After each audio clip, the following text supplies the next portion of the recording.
পয়গম্বর মুসা নবী আল্লাহর কাছে কথা বলার জন্য যাচ্ছে, এমনি একজন ধনী লোকের সাথে সাক্ষাৎ। ধনী কয়, মুসা রে, ও মুসা, আমার এত ধন হিসাব রাখতে পারি না, আল্লাহরে জিগাইবানি কি করলে আমার ধন কমবে? মুসা নবী কয়, ঠিক আছে জিগাইব। একজন বৃদ্ধার সাথে, একজন মহিলার সাথে দেখা। মহিলা কয়, মুসা কই যাও,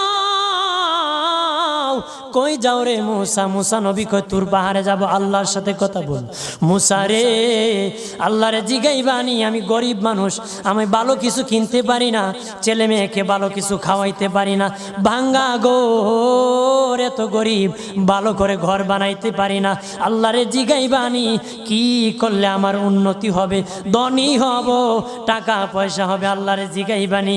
আল্লাহ মুসা নবী কয়, ঠিক আছে, আল্লাহরে জিগাইব, তুমি কেমনে ধনী হইবা। আল্লাহ